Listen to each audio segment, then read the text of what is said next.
thank you for all of you in being here. I think the regulatory landscape, really seems to be accelerating in some way. And of course, that is in response to the advertising environment, which itself is changing so fast. We've seen regulatory intent and action around so many topics, right from food to data protection to deep fakes. We're having so many conversations around this and so many, interventions and conversations that are happening across the spectrum, whether it's industry, whether it's government. Later in just a bit, we will have also Secretary INB, Mr. Sanjay Jaju joining us. And of course, INB and METI are also in the midst of so much of policy formulation when it comes to advertising. And that's something, again, important for us to keep our eyes on. And it's therefore a good opportunity for us to hear his views on how the regulatory environment is looking at the industry and at advertising. The question today is compliance enough when it may not be able to keep pace with the way the world is changing? And will that be enough to build credibility? Is it enough to keep brands safe and safe from scrutiny?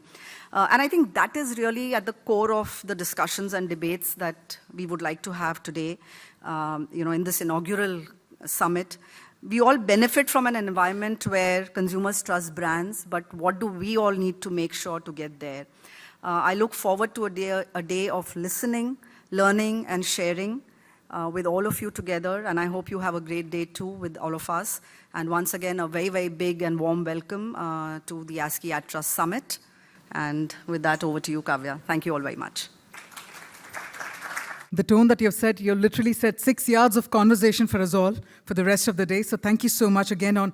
With that, let's now march ahead because it's time to bring on board our keynote speaker. Now, before I introduce and invite him, we all know that in advertising and business, we often talk about brands that stick with consumers.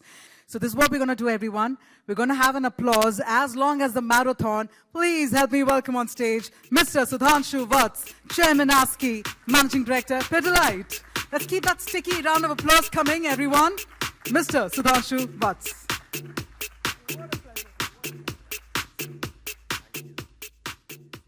It's indeed a pleasure to be with you at the inaugural Ad Trust Summit. And, it's also my pleasure to chair ASCI in its 40th milestone year. It's so good to see stalwarts like Sam here. Sam, thank you for being here. Some of my colleagues from CCC here. Manisha, ladies and gentlemen. I think, let me start with a simple truth. And while Kavya was asking the question, what is one word that describes advertising? And this is something I wanted to start with, but Sam has probably, taken the thunder from it. To me, the simple truth about advertising is trust. I think, the single word that's most important is trust. Advertising works because consumer trust brands. Consumer trust your advertising. Advertising doesn't work because you have certain claims or you are functionally superior or blah, blah, blah. And having worked in multiple industries, starting my journey with Levers, which is mecca of brands and advertising, to managing media, I think, which is again about telling stories and so on and so forth over 10 years, and now Pidilite. I can tell you, advertising works because trust works. And to me, that's the most fundamental pillar. How do you build trust, though? And I think in order to build trust, it takes time, first of all. And I think if you look at ASCI and the role of ASCI, if trust is the infrastructure on which advertising is built, ASCI has been patiently, but very sincerely, working on this for over 4 decades. And I think this is the infrastructure that ASCI has built over years. And that's why, in some ways, ASCI, advertising, and trust are 3 parts. And ASCI's core job is to continue to help advertisers build trust as they build their brands. A distinguished member of the 1992 batch of the Indian Administrative Service, we are in the presence of a leader who embodies innovation, integrity, and relentless pursuit of better governance for the millions of citizens. One more time, please put your hands together. Please help me welcome on stage Shri Sanjay Jaju. Distinguished members of the industry, members of the office bearers from ASCI, and all the participants who have come in from all over. A very good morning to each one of you. Friends, it's indeed a privilege that I'm here at the first ever, right, at Trust Summit. I've been in regular conversations and in touch with ASCI. They were very important stakeholders of our ministry, and I'm very happy that they've taken upon themselves this responsibility to bring all the stakeholders together and deliberate on this very important sector. And I call it a sector because, believe me, the entire media and media and entertainment world, if you look at their income and expenditure statements, on the income side, there are only two ways in which they can entertain people, right? Either they entertain them through tickets and subscription, charge them for what they consume, or they collect money from advertisers, effectively. So the entire industry actually depends on advertising as a segment. And so much of happiness that we have all around, watching content, watching sports, is all coming in from the efforts actually put in by many of you, the advertising professionals. And that's why it lies at the heart of media and entertainment, and I don't consider this to be merely a commercial activity. It's a powerful instrument of market making. How do we buy something if we don't know what it is, right? And what are its advantages, or what are its pluses? Of course, what are its minuses as well? So it's a huge effort in terms of market making, brand building. Why that alone? Consumer information. Every other day you have something that comes out on television, issued by Reserve Bank of India, issued by various ministries in Government of India, helping consumers, helping stakeholders. Again, a great effort. Not just that, it's also an effort in cultural signaling, because it does help in creating a different layer of culture. What we wear, what we look like, depends on what you guys tell us effectively. So to that extent, it has a huge influence on our soft understanding of the world. And in a large, diverse, and a very fast digitizing economy like ours, it's really a very important instrument in terms of how our aspirations get shaped and how we make our choices. So friends, that's why this conference is at a very important point, because all of you know that we have been having a very rapid expansion in terms of our media consumption. All of you know that. It's now important to wean people away from media effectively. Otherwise, we're spending close to 5 to 6 hours a day only in consuming what comes out. And may not be a great thing, but effectively, that there is a huge expansion because of the digital access and this creator-led communication that's now become the linchpin of the advertising economy. A lot of integration that's happening with e-commerce, and now that you have a lot of content flowing in with the help of artificial intelligence, obviously this segment needs to have a much deeper and closer understanding. This segment is becoming large, this segment is becoming complex, and obviously this segment is also becoming very, very consequential. So I'm pretty certain that as this sector grows in scale and sophistication, the question that lies all before all of us is, how do we create and how do we build in our country an advertising ecosystem that's not just innovative and globally competitive, but a system that's truthful, transparent, and what you call it as public trust. And that's why I like this concept called ad trust, because that lies at the heart of any campaign that one should be running. So friends, let's look at what is the current scale, what is the current growth trajectory, and what are the structural changes that are happening in the advertising ecosystem. I have some figures before me. The current size of the advertising economy roughly is about 1,60,000 crores. It's huge, right? And about a growth of about 10 to 15,000 crores over last year. And these are huge numbers, impressive numbers. And when you look at it, the bulk of it is now coming in from the digital side. Close to about 60% of it is being accounted by the digital streams. There could be plus and minuses here and there, but the industry estimates are that television is roughly around 1/4, around 25%, print is around 10%, and outdoor radio, etc. are making up the rest.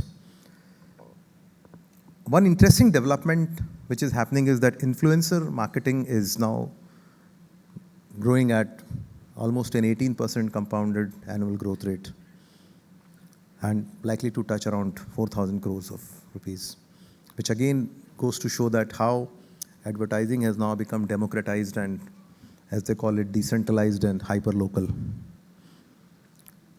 So the fact is, all this goes to show that the advertising industry is decisively moving towards digital platforms, data-led targeting, and obviously performance-oriented formats.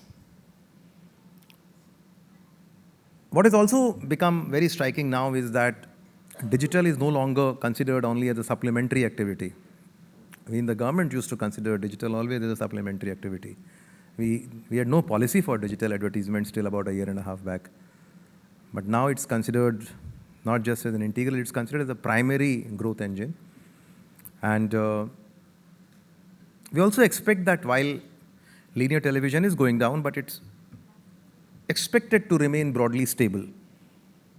And we also feel that print, we may like it or not, but the fact is every day morning when we wake up, we are looking, our arms actually go out and reach out to a newspaper because we know that print is trust-rich. And we still have a lot of regional variants to it, so print is obviously going to remain pretty stable. This also goes to show that this transition, as there have a lot of young people on the backside, has also opened up a lot of new spaces for new generation of startups and technology-led firms, not just in edtech, in marktech, in creative commerce, in retail media, analytics, in attribution, AI-generated creative production, and even campaign optimization. So there are a lot of scopes and possibilities for many startups to flourish and grow in this particular segment. And all these new digital ecosystems and creations like quick commerce advertising, MSME digital advertising, commerce-led platforms, creator-led recommendation systems, and all these systems are actually expanding the advertising revenues and the universe beyond the traditional agency model that we have. We can see that a lot of churning happening in the agency models. There are companies getting merged, there are companies getting extinguished, there are new players coming in. But I think all this is actually telling us that we in our country, and obviously possibly the rest of the world as well, are moving increasingly towards a real-time, multi-format, algorithmically distributed, and commerce-led and commerce-linked ecosystem. So this is how the trajectory of the advertising industry is based on the data that we have. And I think that also means that we need to have a very new and fresh thinking on how do we bring in governance, how do we bring in accountability, and most importantly, how do we bring in consumer protection at the heart of the advertising efforts that we have. As I mentioned to you, advertising revenues lie at the heart of the media and entertainment segment, and but for you, I think many of us would not possibly have enjoyed the World Cup victories. We had 5 of them this year.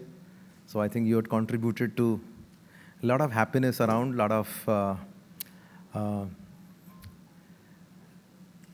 lot of buying in turn, because happiness always allows people to be more exuberant in buying. So obviously it allows people to be to build to the growth in the economy as well. And M&E segment also, while you are the major contributors to the segment, besides the subscription part, is also growing at a brisk pace. And obviously here also the digital part is growing much bigger. Close to about 30% of the total revenues now are coming from the digital stream. So both are, I think, moving concomitantly, if one may try to understand the economics of it. So it's a fact that when advertising grows, as I was mentioning to you, in a healthy and credible way, it not just supports happiness, it supports market activity, it supports job creation, it supports, importantly, the fourth estate of our country, funds journalism. Because without that, the democracy would not be there at all. So you have you have a very important role in helping this country grow democratically, fund journalism, and obviously allow us to also communicate the gains that the country makes to the people at large. And friends, there's also a constitutional dimension to this entire discussion. All of you would know that Article 19(1)(a) that guarantees the fundamental right to each one of us, the fundamental right of freedom of expression. And that's what gives us the right to, tell what we want to. Obviously, within the guardrails that we should not indulge in deceptive, we should not do unfair, we should not do misleading and untruthful commercial speeches. Because I think if you are monetizing your speech, it's important that we have enough guardrails. So friends, India's task is, from our side, I would like to tell each one of you that we don't look at you as suspect.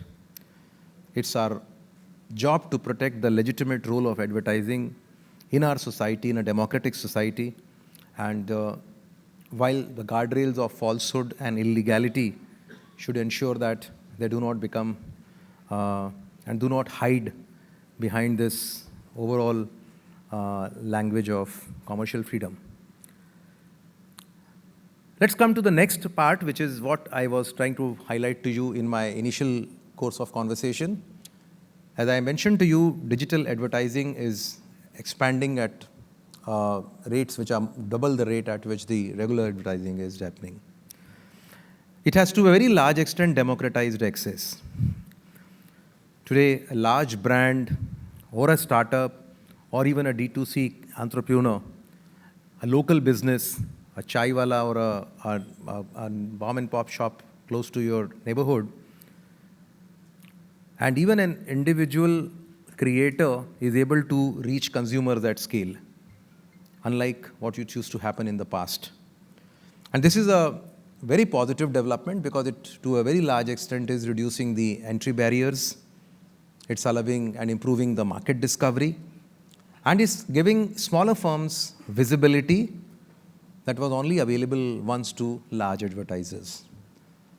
I mean, for example, look at cricket alone. I mean, I don't find major brands distributing their advertisements in cricket matches these days. You find startups, you find new age companies making use of this medium to, talk about their product and brand. At the same time, digital advertising is also changing the very nature of persuasion, which actually lies at the heart of the advertising campaigns that you run. And advertising is now increasingly embedded in feeds, as they call it, in recommendations, as they call it, in live streams, as they call it, short videos, even gaming environments. And with the new act being there, I think you would all lie at the heart of creating non-real money games and the gaming environment within the country. And again, it's important that now that advertising is not being offered to the consumer as what it used to appear as an advertisement earlier. Now it's almost becoming, as they call it, blended effort, because it's part of the entertainment, it's part of the consumption that we are happening. And in fact, it almost looks like a social endorsement rather than an advertisement. So I think that's where influencer-based advertising is very, very important. As I mentioned, close to about 4,000 crores of the influencer marketing economy that's developed. And it's this growth that also tells us that we need to really address ethical concerns when it comes to influencer marketing. Questions of disclosures, questions of authenticity, and questions of accountability would lie at the heart of the influencer marketing campaign.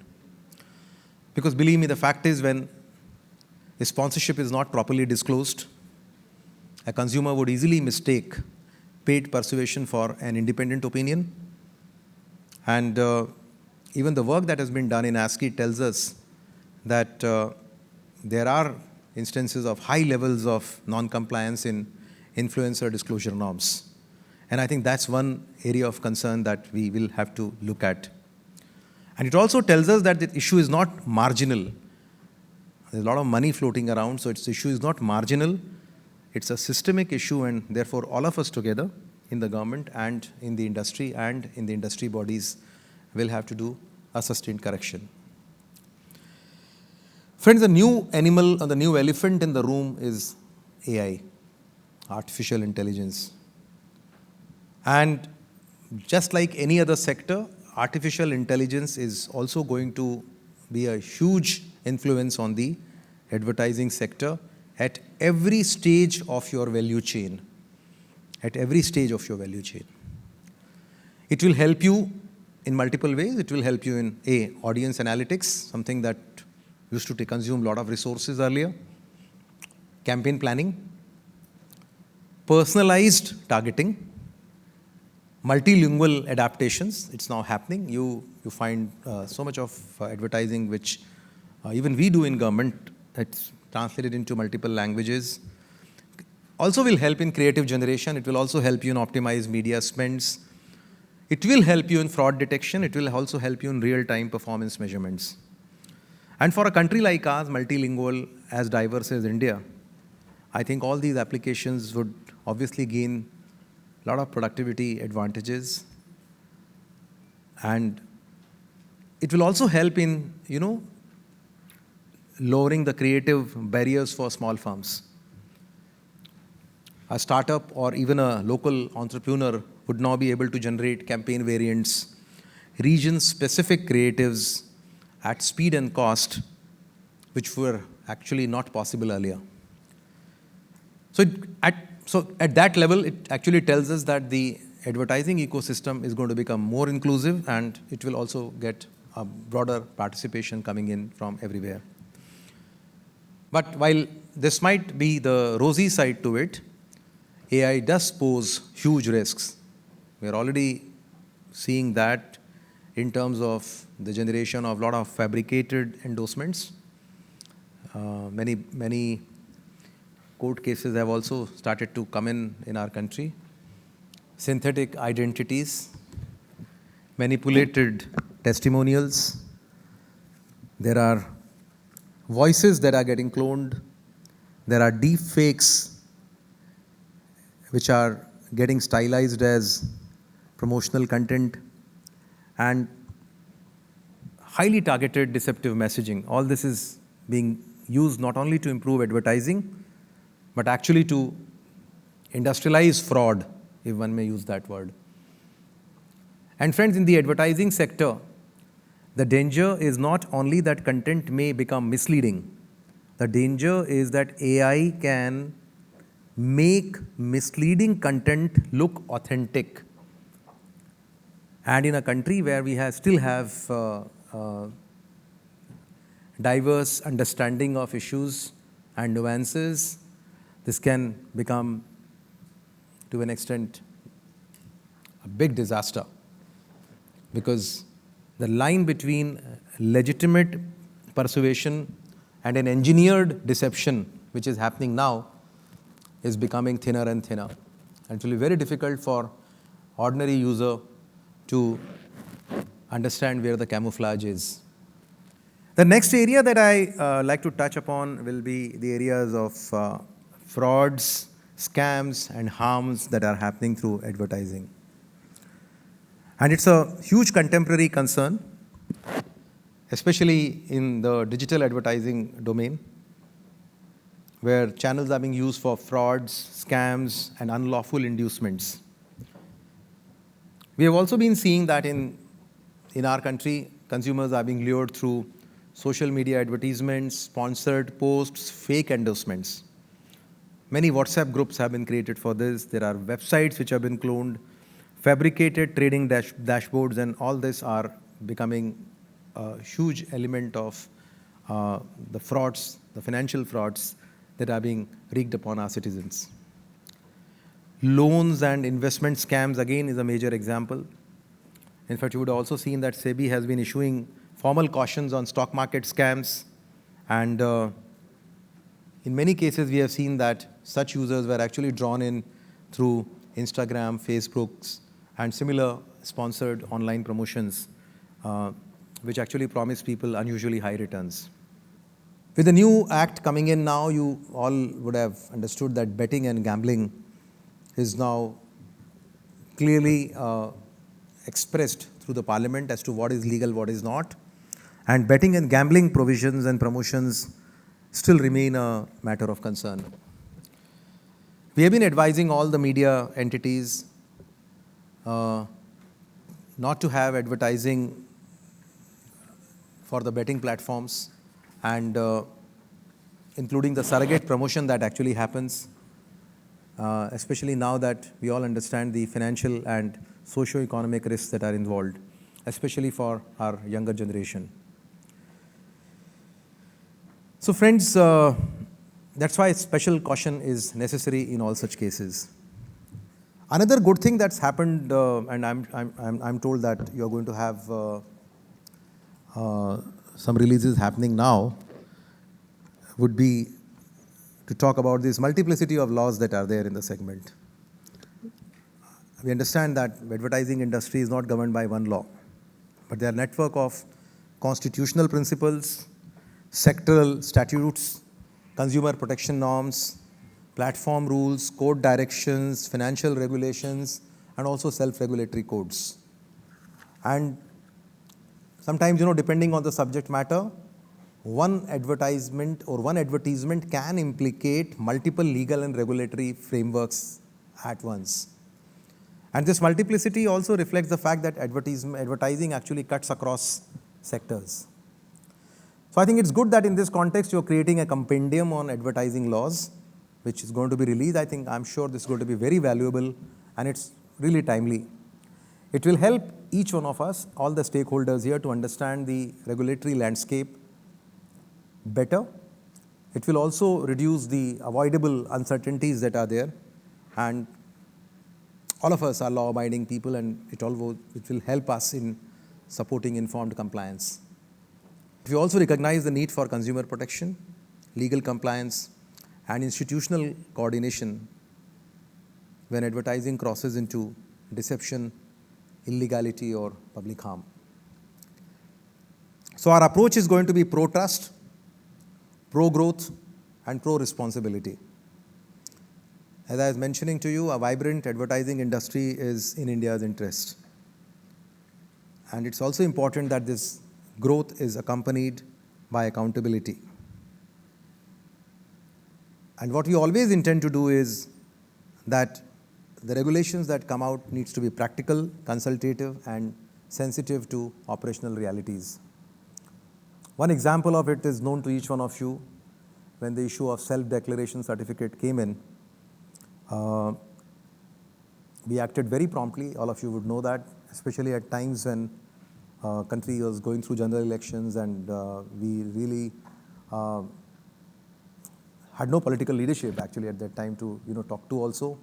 But we ensured that we not just implemented the court order, but at the same time We looked at all the issues that were raised by all of you, all the stakeholders, and we could come up with guidelines which actually helped the entire industry. So, what's the road ahead? So friends, from my side, what I can say is the first principle would be truthfulness, and truthfulness in advertising should remain non-negotiable.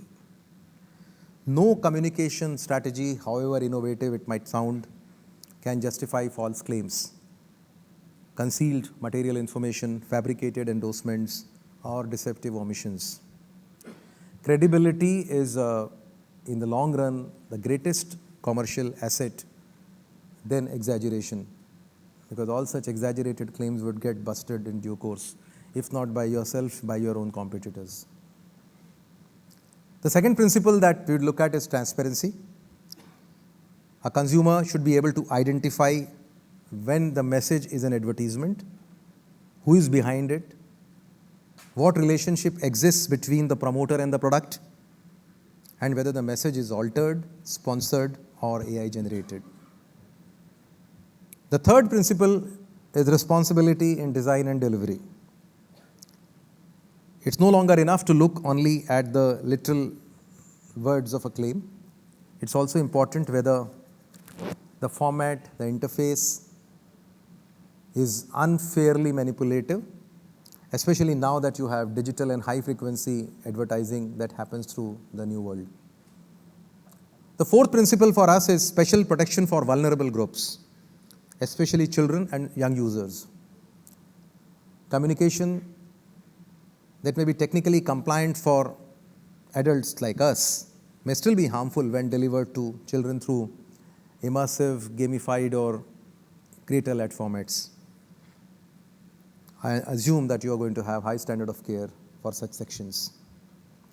The fifth principle is obviously innovation with accountability. We should lead in AI, we should lead in data-led marketing, we should lead in immersive formats, we should lead in creator-led advertising, but we should also ensure that our system strengthens trust and does not erode it in any which way. So friends, I'm very happy that I'm part of this conference here. As you understand, these are very important times, but I thought, this is one moment where I could meet the industry, interact with you, gain from your understanding, gain from your knowledge, gain from your insights, so that we can build a vibrant advertising ecosystem in our country. To sum it up, I can only say that my call to action, if you would agree, to all the advertisers would be that build brands not only on reach, but on credibility. A campaign that wins attention but loses trust, in the end, in my understanding, is a weak campaign. To all the agencies and the platforms, compliance should not be treated as a back-end formality. It has to be embedded into your own workflows. You should review the internal processes, all your creator contracts, all your ad policies, including the systems of algorithmic governance that you have. You need to build trust into your architecture. And to all the creators, influencers, and endorsers, believe me, friends, influence word looks very simple, but it comes with huge responsibilities. Your credibility with audience has the value only because it is perceived as authentic. And this trust should not be diluted in any which way by, hidden, I use the word hidden, by hidden sponsorships, irresponsible amplification, and association with unlawful and harmful products. India lies at the crossroads of growth and Viksit Bharat, as our Honorable Prime Minister has given a call to action to the entire country. So we have the opportunity to build not just one of the world's largest advertising markets, but actually one of the world's most trusted advertising ecosystems. And believe me, friends, that should be our shared ambition. Thank you. Jai Hind. Vande Mataram.